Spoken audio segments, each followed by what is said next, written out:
तुम्हाला कधी प्रश्न पडला का, की वारी नेमकी काय आहे? कोणी सुरू केली? केव्हापासून सुरू झाली? वारीमध्ये पालखी सोहळा कधीपासून सुरू झाला? जर तुम्हाला वाटत असेल, की वारी म्हणजे केवळ अंधश्रद्धा किंवा म्हाताऱ्या माणसांची जत्रा आहे, तर तुम्ही पूर्णपणे चुकीचे आहात. वारी जेव्हा सुरू करण्यात आली, त्यापेक्षाही आता तिचं महत्त्व अधिक आहे. आपल्या महाराष्ट्राच्या संस्कृतीमध्ये अंधश्रद्धेला कुठेच जागा नाही.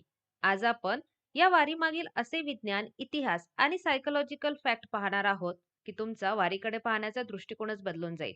हार्वर्ड युनिव्हर्सिटीमध्ये ज्या मॅनेजमेंटचा अभ्यास चालतो, ती म्हणजे आपली महाराष्ट्राची पंढरपूरची वारी.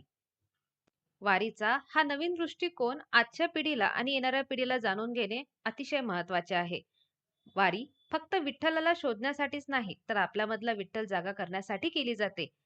तर चला, आज आपण असे या वारीचे रहस्य जाणून घेणार आहोत, जे तुम्ही आधी कधीच ऐकले नसतील. आता आपला पहिला प्रश्न, वारी का केली जाते? मुळात वारी या शब्दाचा अर्थ काय? फेरी मारणे किंवा नियमित जाणे. म्हणजे एखाद्या गोष्टीला नियमितपणे भेट देणे. आपल्या लाडक्या विठू माऊलीला वर्षातून किमान एकदा तरी डोळे भरून पाहणे, हा या मागचा शुद्ध हेतू होता. असं म्हटलं जातं, की विठुरायाच्या दर्शनासाठी साक्षात महादेवांनी ही वारी सुरू केली आहे. आणि काही ठिकाणी असं म्हटलं जातं, की वारीची सुरुवात संत ज्ञानेश्वर महाराजांचे आजोबा त्र्यंबकपंत आणि त्यांचे वडील विठ्ठलपंत यांच्या काळापासून, म्हणजेच साधारण 12व्या शतकापासून सुरू झाली आहे. पुढे संत ज्ञानेश्वर आणि संत तुकाराम महाराजांनी या परंपरेला भक्तीचे आणि लोकचळवळीचे स्वरूप दिले.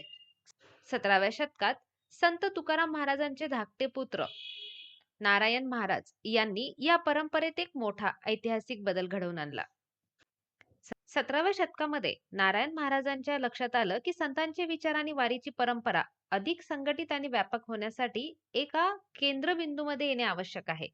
लोक संतांना विठ्ठलाचे रूप मानतात, म्हणून संतांच्या प्रतिकात्मक उपस्थितीसाठी पादुका ह्या पालखीत ठेवून एकत्रित चालण्याची ही अभिनव कल्पना त्यांनी सुरू केली.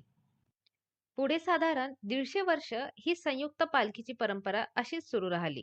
शिंदे सरकारच्या पदरी आलेले थोर शिवभक्त आणि लष्करी अधिकारी हाजीबतराव आरफडकर यांनी 1832 मध्ये वारीचे आधुनिक पद्धतीने नियोजन केले. त्यांनी संत ज्ञानेश्वर महाराजांची पालखी देहूच्या पालखीपासून वेगळी केली. महाराजांची पालखी ही माऊलींची पालखी ही आळंदीवरून आणि तुकोबारायांची पालखी ही देहूवरून स्वतंत्रपणे निघू लागली.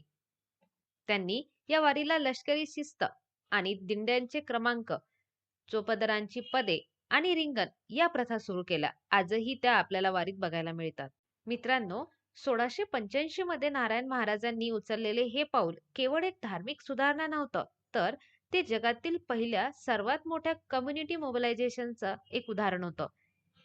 एका पालखीमुळे संपूर्ण महाराष्ट्राला एका धाग्याने बांधून ठेवलं. आता थोडं वारीचं स्ट्रक्चर आपण समजून घेऊया, की वारी नेमकी चालते कशी. वारीमध्ये दोन गोष्टी सर्वात महत्वाच्या असतात. एक म्हणजे दिंडी आणि दुसरं म्हणजे रिंगण. दिंडी म्हणजे काय? तर वारीचे छोटे छोटे गट. प्रत्येक दिंडीला एक नंबर असतो आणि प्रत्येक दिंडीचे नियोजन अचूक असते. कुठे कोण चालणार, मागे कोण असणार, जेवण कधी होणार, हे आधीच सर्व ठरवलेलं असतं. आणि वारीचं सर्वात मोठं आकर्षण म्हणजे रिंगण.